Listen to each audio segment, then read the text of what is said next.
Hey guys, welcome to the Short Term Show special episode series on one of my favorite markets of all time, the Texas Hill Country, Hook 'em Horns. So guys, we're going to do a 10 episode deep dive on investing in the Texas Hill Country.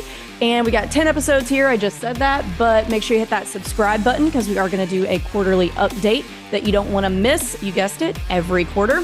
And we do have some supplementary materials for y'all, in addition to the content on this podcast. We've got those over at our website, theshorttermshop.com. So if you want to know anything about purchase prices of properties in these markets, or we've got all of the income data thanks to our friends over at AirDNA. And we've got all of that for you, again, at theshorttermshop.com. If you guys want to buy a short-term rental with a short-term shop agent in the Texas Hill Country, email us at agents@theshorttermshop.com and we will hook you up. Or if you just want to hang out with us more and talk about short-term rentals, there's a few ways you can do that. We've got a great Facebook group, same title as my book. It's called Short-Term Rental, Long-Term Wealth.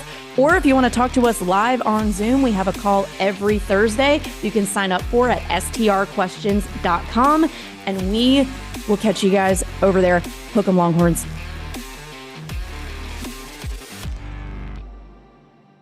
Hey guys, welcome back to another Short-Term Shop special episode, market specific series. We are on episode 1 of the next market that I would like to buy in. If you would like to email my husband Luke and try to convince him to get on board with this, because he does not want to try to set up another system in a market that we don't own in already, but the Texas Hill Country. So I really love this market, really excited to do this episode series with you guys, and hopefully you guys will love it as much as I do. So I have a special cast of characters here to help me describe why on earth you would want to buy in the Texas Hill Country as an investor. So first one is Stacy Lancaster. Stacy, you want to introduce yourself really quick? Sure. I am Stacy Lancaster, and I am the Texas Hill Country agent.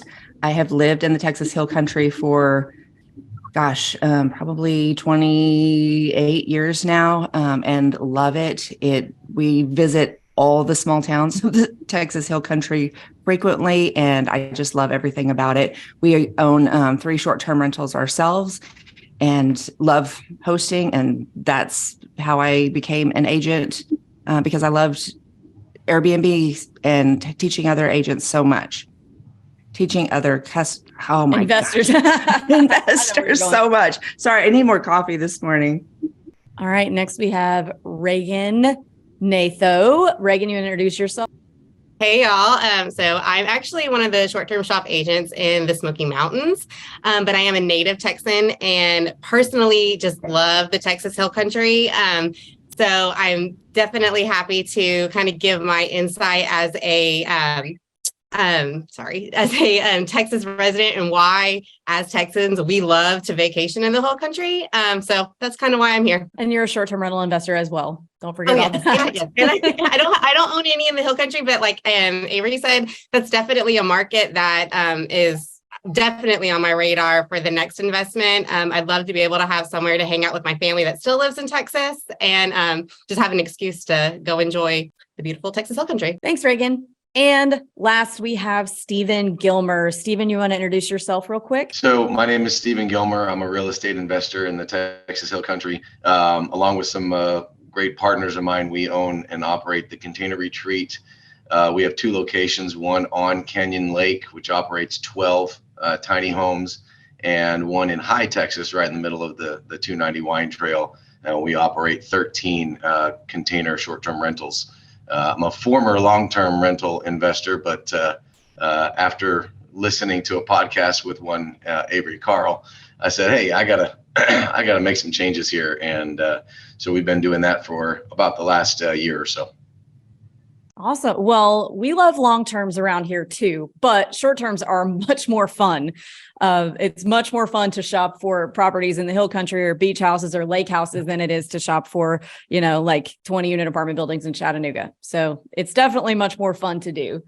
Well, we're happy to have all of you. And so let's just dive right into it. So why the hell would I want to buy a house in the Texas Hill Country? So I would say in Texas Hill Country is super diverse. If you're looking at a map, you're looking at pretty much the entire area to the west of Austin and San Antonio, all the way out to like Hunt, Texas. It's a big, big area. So there's at least 30 different small areas, small towns that all offer something different. We've got lake communities, we've got river communities, we've got wine, Texas wine country. Like Steven said, there's wedding venues all throughout that. So there's a lot to choose from as far as where to invest, and the types of property that you can get is really, really diverse. So what do people do when they go to the Texas Hill Country? What are we doing? I know I'll go first, actually. I'm answering my own question. So I went to UT Austin. So I've spent a lot of time in the Hill Country in my younger years. And I was out there floating the river, the Blanco River, every weekend. It is so fun. And I love a good swimming hole. So that was in like the San Marcos and New Braunfels area, different places, different times. But we were out there floating the river basically all the time in the summertime. But what else are people doing, Reagan, when they go on vacation in the Hill Country? Yeah. So I have 2 little kids. So we love to, travel as a family and get to go experience a lot of things outdoors. We love to wear those kids out as much as we can. So they love to hike up Enchanted Rock, which is kind of like a cool hiking trail. You can go up to this beautiful overlook of the whole area that it's kind of like a little mountain up above Fredericksburg. I also enjoy just walking the strip in Fredericksburg. There's lots of little kind of boutique shopping restaurants, kind of a place to find things you probably won't find anywhere else, like really homemade, kind of antique-y or homemade toys. Like my kids love to go visit the little homemade toy shop that they have on the strip. The best part is a lot of the wineries in the area have shops like on the main strip, and you can actually grab you a little rosé and as you're shopping. It's one of the few places in Texas that you can enjoy your wine while you shop along the little strip in the town, which is always a plus whenever you would like to have some wine and shop. But that's kind of what I do with the kids. Oh, and LBJ State or National Park is not far from there either, which is kind of a state park. What is it? A state park? Okay, I think it's a state park. Yeah. But it's lovely. Like we love to just drive through the ranch, and the kids love to see all of the wildlife and stuff there. So so let's talk about some of the lake areas. So Steven, tell us about why you chose to have your container communities where you chose. Yeah, so our first location was the one in High, and actually it was our second location. The first location we had didn't really work out, and this one kind of fell in our laps, and it was right in the middle of several wineries, and I mean you can walk to them, and so we're from the Hill Country, all of my partners, and that's what we do on our time off is go out and visit the diversity that everybody mentioned, all the different things. There's so many different things to see and do, and that's what I love. So whether you like wine, or whether you want to go hiking, or whether you want to go to Lukenbach and hang out and listen to music, or whatever you want to do, it's so different than just Fredericksburg. Fredericksburg is the kind of the center of it, but whether you want to be in the city or you want to be out in the country. So we looked. The reason why we selected our locations is there was a lack of supply. And so we know people that wanted to come from Austin or San Antonio or even Houston, Dallas, that they wanted to come visit the wineries, but they didn't want to just make a day trip. They wanted to stay the weekend. And so we wanted to provide that opportunity at a more of a value price. So we found locations that would allow people to do that and could be in large groups. Now, yeah, certainly you could go rent one house, but if you wanted to get, a bunch of girls and rent, do a girls' weekend, you didn't have a place where everybody could stay and have their own space. And then the Canyon Lake, that one, it was funny. That just kind of fell into our lap unexpectedly. It was somebody brought it to our attention and said, "Hey, here's a property on the lake. Would you be interested?" So we started digging into it and found absolutely. So we just opened that location actually a few weeks ago, and starting to see some people, some bookings. So I mean, both locations get over 1 million visitors a year. And I think that was probably the most attractive part of investing in the Hill Country, is just people want to come there because of all the different things. So that's why we selected our 2 locations there. So there's a lot of different types of little micro markets within the Hill Country. So you've got your lake markets. So you've got Canyon Lake up north. You've got Horseshoe Bay. There's some other big lakes up there like Lake LBJ.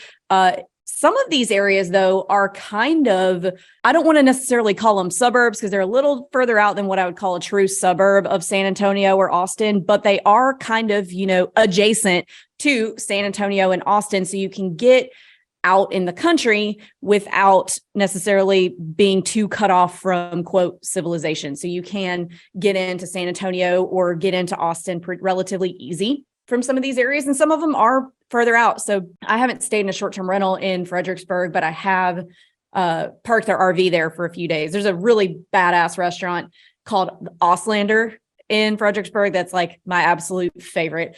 And, but anyway, that's not where I was going with that. I just plugged a restaurant because I like to support local small businesses.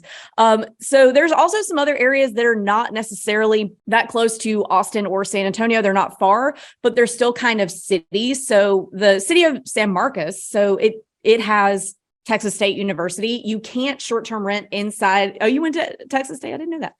I don't think you can short-term rent, period, no questions asked inside the city limits of San Marcos, but you can outside in the county. So that's something to think about too. You've got alumni, you've got football games, things like that going on. And then also if you scoot over to the other side of 35 in New Braunfels, lots of riverfront.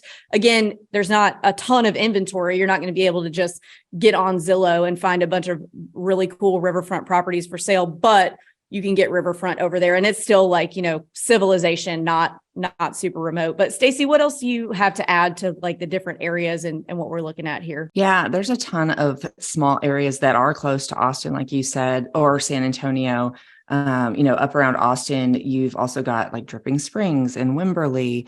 Wimberley's a little bit like a mini Fredericksburg market where lots of wineries, lots of art festivals. And just is a big draw from people out of Austin and San Antonio, and then closer to San Antonio, of course, you've got Kerrville and Bandera. Bandera is the cowboy capital of the world, and one of the few places in Texas where you can see a cattle drive go down the middle of the street, at certain times of year. And regularly see horses, parked on Main Street. So that's kind of a cool little market too.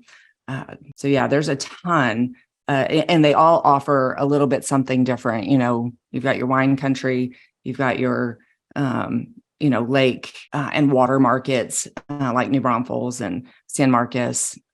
So there's a lot to do. There's lots of wedding venues all throughout the area, in Dripping Springs and Fredericksburg and Comfort, which attracts a lot of people as well. Yes, as Texans, like a good old fashioned, 200, 300 person wedding. So, yeah.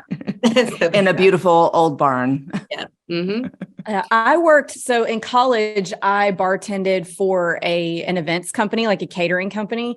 And I have been to some really cool hill country weddings where I was bartending. I was like, man, this is really cool.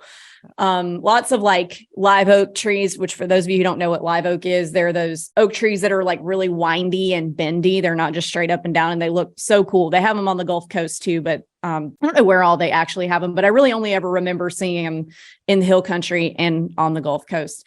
And lots of great wedding venues. We're going to talk about that in another episode. Actually, we do have a couple of guests who own wedding and event venues in the hill country that are going to come on and talk about it. So let's talk about accessibility. So I would say the vast majority of people that are coming to visit the hill country are Texans, probably Austin and San Antonians. I don't know if I said that right.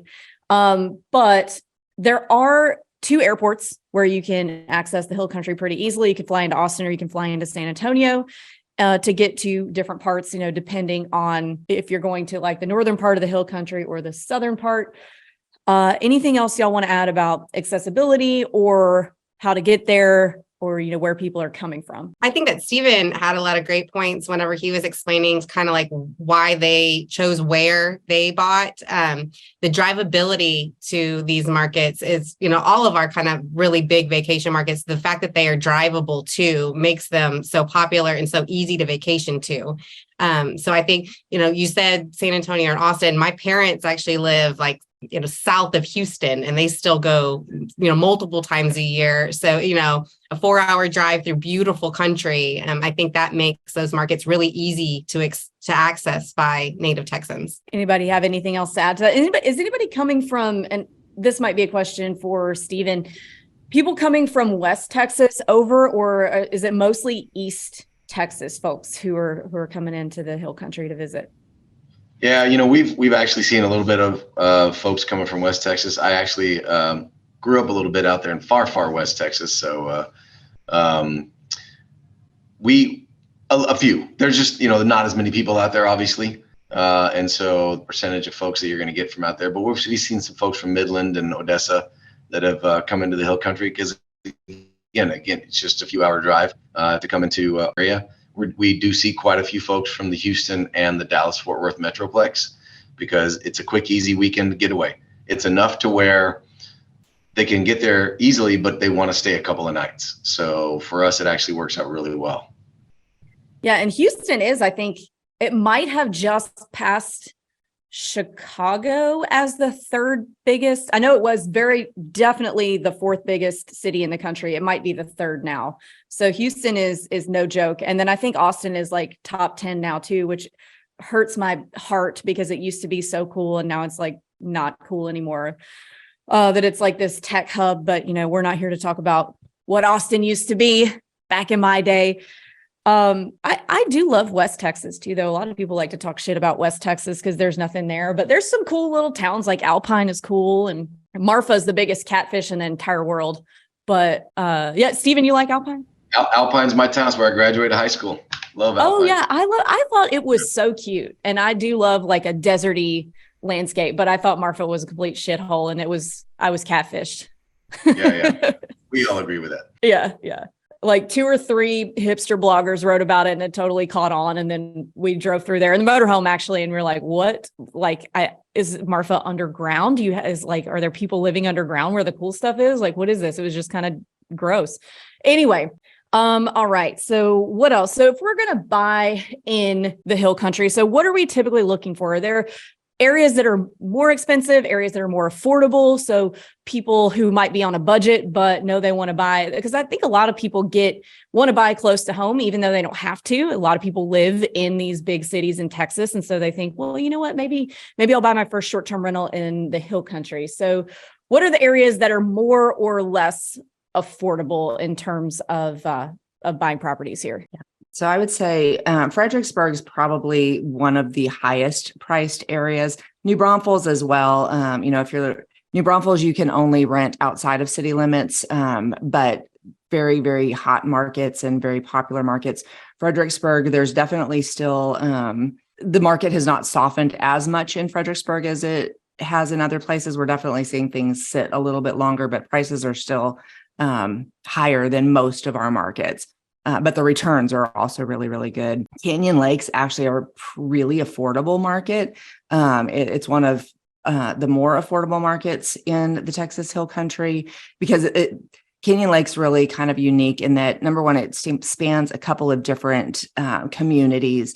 And you've got, anywhere from $1 million homes to, little homes that are just kind of all clustered together. And you may have some nice ones and may have some that, need some fixing up. Canyon Lake's a community I really like just because I always say there's a lot of short-term rentals, but there's not very many people who are doing it well. So there's a lot of opportunity to kind of set the bar and, be set apart in that market. And Steve, you might have a perspective on that. Yeah, you're spot on. What's funny is when it comes to available inventory from what we've seen is it's really clustered into those areas. If you want to own something out a little bit further that's outside and that doesn't have the regulation and you can do whatever you want to do, then you're faced with, is there anything available? Am I going to have to build? So we're seeing a lot of folks just as we're traveling around that are building houses. Either they're doing tiny houses or just cottages to help fill that need in areas where people want to stay, but they're just not the available inventory. But yeah, I'll second you on Canyon Lake. When you drive up through there, I mean, you're like, oh, this is amazing, and then you're like, oh, I got to drive past this to get there. Yeah, it's interesting, but I mean, it's a beautiful lake, and people want to go there. So you're spot on. If you do it right, you can be very successful there. So Canyon Lake would probably be one of the more affordable areas, and then Fredericksburg, it being kind of the blue chip area of the hill country, is going to be the highest price. Right. Yeah. And around San Marcos and Wimberley and stuff, there's some affordable properties as well. I'm expecting, Wimberley, you can only do outside city limits as well. And so we're seeing kind of things that could be short-term rented. The prices are going up a little bit on those because of the regulations that recently went into place, but it's a great opportunity. I think this is a great opportunity, especially to get into Wimberley, because the market's getting pushed out to the outskirts of town, and people who invest now, I think, will do really, really well. And we've got a couple of markets like that. Yeah, another community we haven't mentioned actually is where I live, and that's Bernie, where you can rent short-term in the city limits. But it's basically almost like a mini Fredericksburg. They have the same hill country mile where you can walk in and out of the shops with your beer or your wine in your hand. But it's pricey as well. Yeah, you're right. That's a good call out. And that's Bernie, not Born, right? That is correct. Do not make the same mistake that I made when I first saw the name of the town. Yeah. So guys, if you're looking at a map, you're going to think it says Born, but it's pronounced Bernie. So keep that in mind. There's a little community called Green that's spelled very Yeah. And you cannot short-term rent in Green, right? Because Green is has a really old historic music hall called Green Hall. Oldest dance hall in Texas. Yeah. And I've seen some shows there, and it is really cool. I would love to go there every night, as long as everything is over before 7 p.m. But it's Willie really Nelson fun there, and that was a blast. Yeah. And I've seen him at Lukenbach, which is also in the hill country. It's right outside Fredericksburg. But there's also Whitewater Amphitheater too, kind of close to there in New Braunfels. That big. I mean, Miranda Lambert plays every year. So never thought about that. There's a lot of music, right there. That's a draw for people in that area. Mm-hmm. But nothing inside city limits in Green, right? You got to go outside. Correct. Yeah. Green and New Braunfels both restrict short-term rentals within the city limits, but outside city limits, you can do, it's wide open, and there's lots of communities even close by, like Seguin, that's a 15, 20-minute drive from those areas where you can actually get lakefront property. So there's still opportunities for sure. And so would you call the hill country as a whole, and I'm sure it's different within each of the micro markets, would you call it as a whole like an emerging short-term rental market? So what I mean by that is, if you're looking at, say, you've got a list of 10 properties that are in your price range that you might want to buy, are most of them going to be existing short-term rentals, or are you having to convert most of them? So it depends. In Fredericksburg, I would say the majority of them are going to be short-term rentals.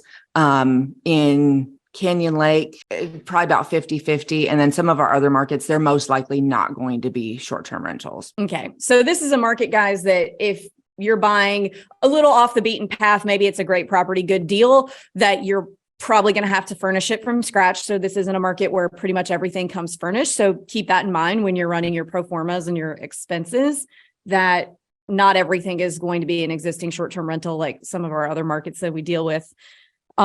Let's talk about property types now.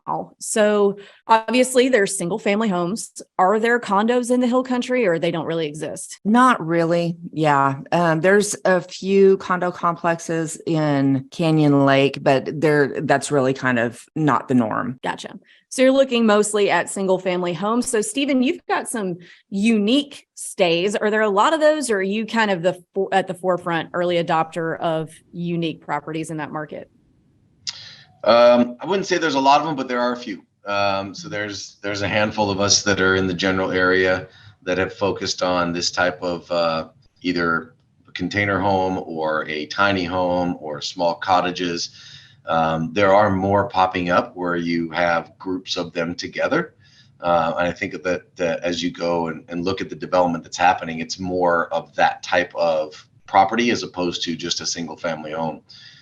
One of the things that we've noticed is when it comes to occupancy, it's a heavy weekend type of occupancy. So we might get some 3-night stays and some midweek stays here and there, but the majority of the stays that we're seeing are on the weekend because it is so close to these other markets. So you have to keep that in mind as well. Yeah, big weekend market, big. Would you say that you're mostly year round, or are you pretty seasonal? I mean, because if you're mostly weekends, like I could see how it could go either way. What do you see? Yeah, so what we've seen so far is it's relatively year round. I mean, we experienced a slower season in January and February. We opened in August, so we saw some pretty strong September through the end of the year through December, and then slow, and then spring break. March was just ridiculous. It was crazy.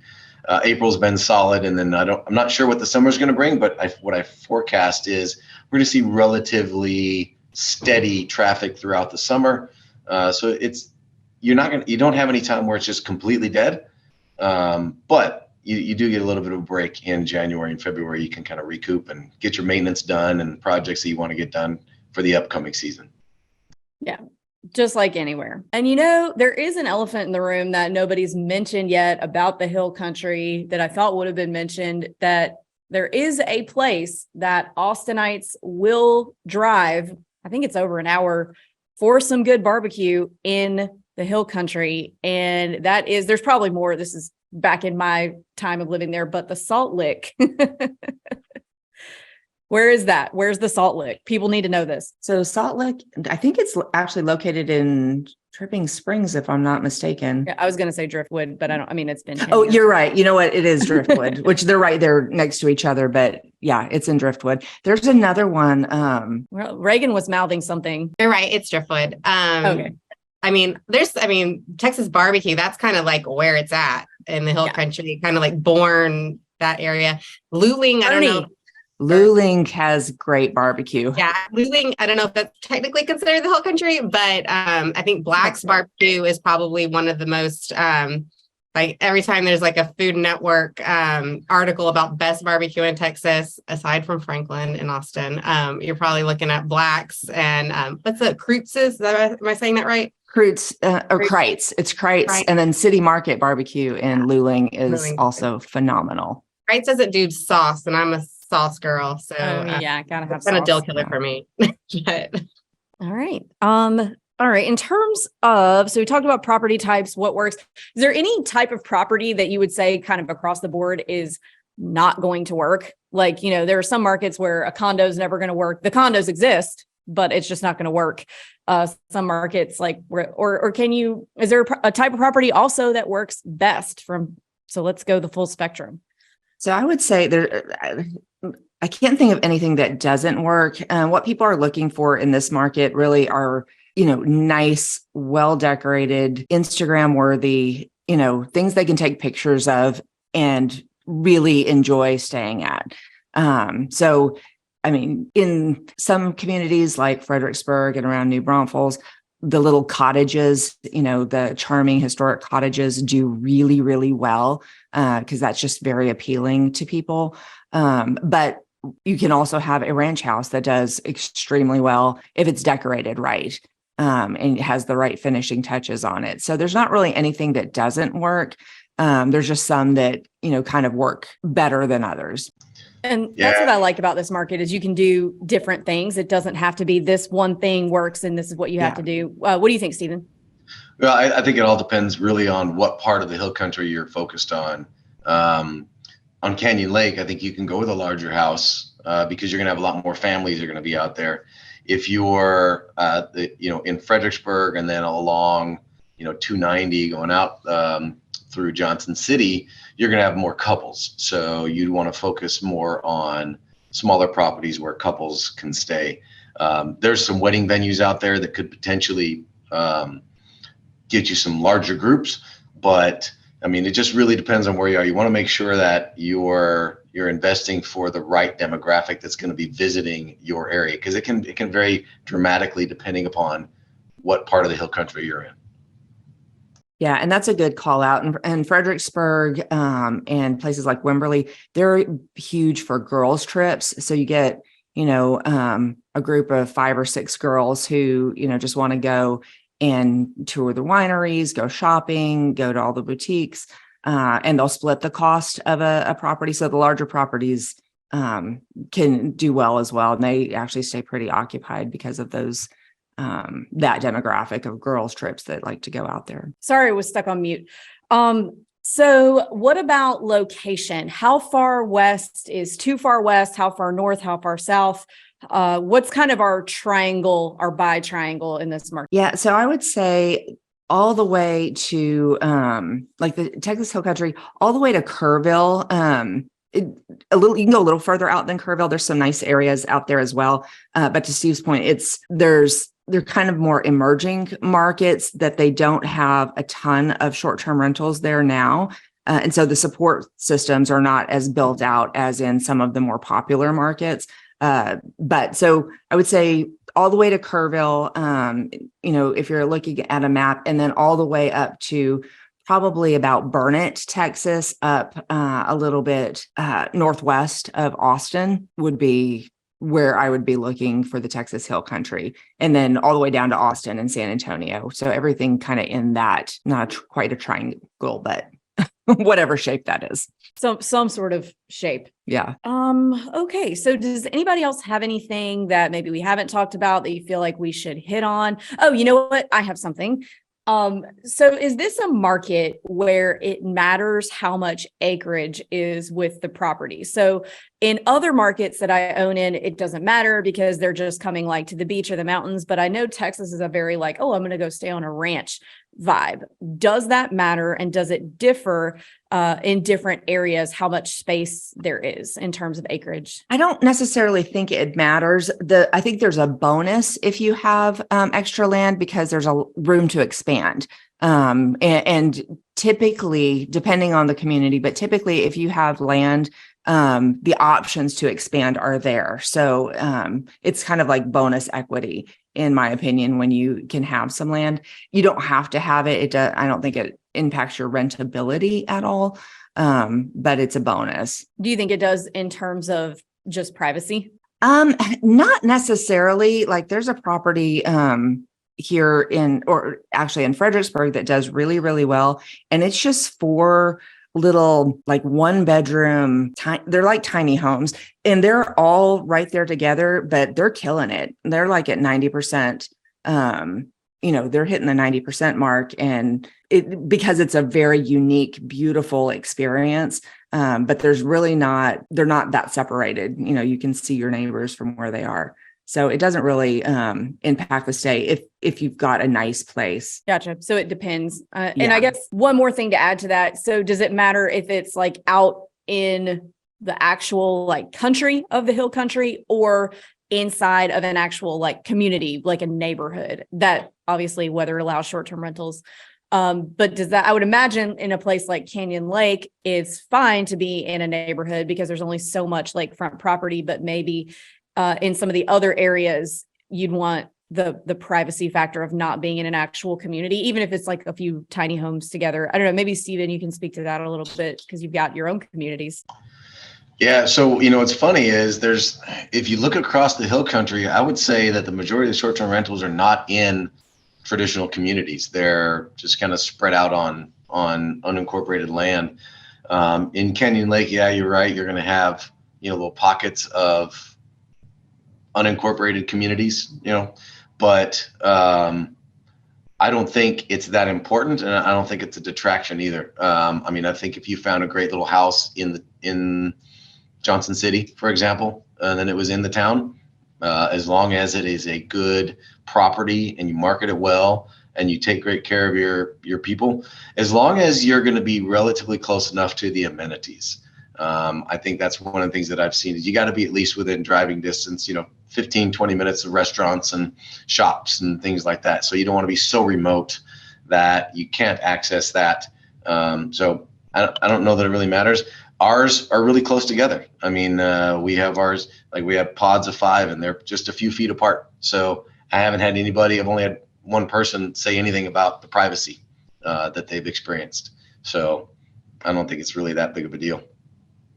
I think Texans are fairly friendly, so they probably make friends with their neighbor while they're on vacation. But as a potential future investor, are there any amenities that are kind of like must-haves in the Hill Country? Like, in the Smokies, we got to have a hot tub.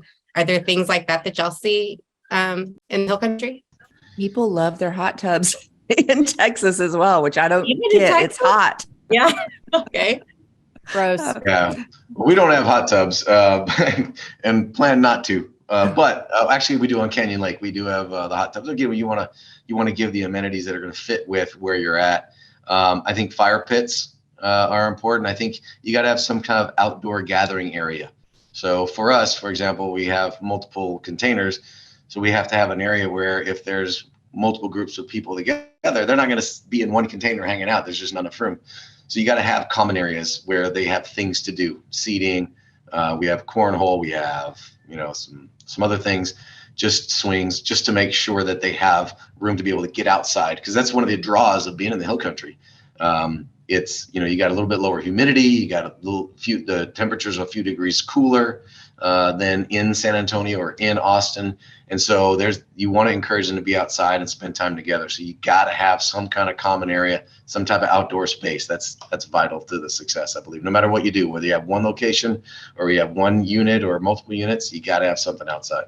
Yeah, I would agree. A nice usable outdoor space is definitely needed in this market. One of the unique things about some of our communities too, like Fredericksburg, for example, and Johnson City, you can find this as well. A lot of times when you buy a property, it comes with a guest house or an accessory dwelling unit. So a lot of times when you see the price of a property, just off the bat, if you don't read the description, you may not know that there's actually an additional unit, sometimes 2 units that come with that property. So that's a unique factor, is that sometimes you can get multiple properties, when you purchase and get additional revenue. Makes sense. Okay, so pools. Do we see many outdoor pool? I mean, obviously we don't see indoor pools either. Do we see many pools around here? Are we swimming hole only, or do we have cement ponds as well? They're not super common. I always tell people, if you find a property with a pool, it's a bonus.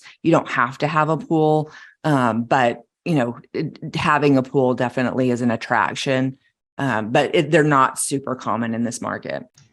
Yeah, I have a friend that owns some cabins outside of Austin, and he for quite some time had a swim spa, and then just recently added a pool. And he says that it is one of the main reasons why people will book his cabins. So definitely a plus. Awesome.